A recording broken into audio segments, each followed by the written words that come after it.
Ćao ljudi, danas spremam ovu preslatku torticu za moj 30. rođendan. Kad sam bila mala, verovala sam da su osobe koje napune 30 godina već uveliko matori. U 20-ima sam mislila da kad napunim 30 godina ništa više neće biti isto, mladost je gotova, ali zato ću sigurno tada znati šta želim od života. Sad vidim da ništa od toga nije istina. Niti se osjećam matoro, niti je život stao, a boga mi ponajmanje znam šta želim od života, ali barem znam sebi tortu da napravim i okupljam drage ljude cijele nedelje da se rođendan proslavi kako dolikuje.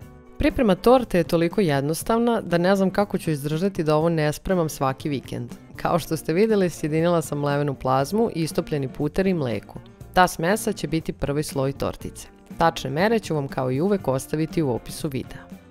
Najveći izazov u pripremi ove torte je verovatno pronaći plazmu trenutno, ali mi smo bili uporni, tačnije Mitar, koji je obišao maltene sve prodavnice u gradu kako bismo koristili svoj omiljeni kek za pripremu torte koji je meni nezamenljiv.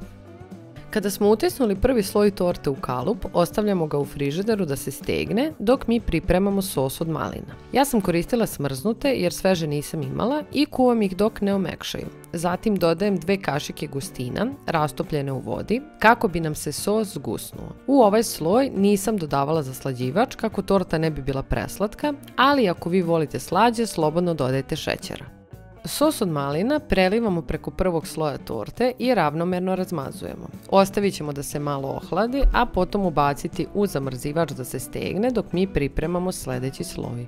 Ako vam se dopadaju moji recepti i želite da pratite avanture 30-godišnjakinje koja još uvijek istražuje život, pretplatite se na moj kanal kako ne biste propustili neki naredni klip.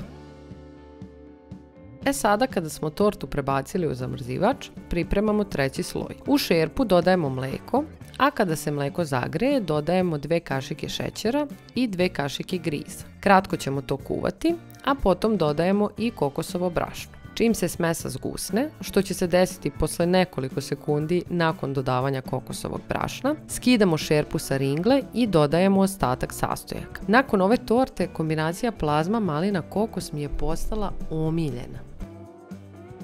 U vrelu smesu dodajemo puter sobne temperature i mešamo dok se puter ne istopi. Nakon toga još jednom dodajemo zvezdu ovog recepta, mlevenu plazmu.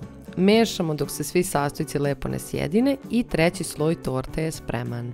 Naglašavam još jednom da je jako važno da se malina sloj dobro stegne u zamrzivaču kako biste lakše rasporedili ovaj posljednji sloj preko malina. Ja sam trebala još malo sačekati kako bi mi sve bilo fino poravnato, ali nema veze, ja moram malo i da se napatim u procesu. Kao što vidite, smesu sam polako dodavala i raspoređivala preko sloja od malina, a zatim torta ponovo ide u zamrzivač dok mi spremimo preliv od bele čokolade. Čokoladu sam izlomila i stavila u činjenicu dok sam u mikrotalasnoj ugrela slatku pavlaku. Prelivam čokoladu slatkom pavlakom i mešam dok se čokolada ne otopi. I ovo nam je posljednji sloj. Čokoladni preliv dodajem preko posljednjeg sloja i ravnomerno raspoređujem i to bi bilo sve. Sve što je ostalo jeste da sačekamo da se torta stegne u frižideru i spremna je za serviranje. Ja dara za ukrašavanje torte nemam, što se toga tiče tu još imam da učim od mame koja rastura na tom polju.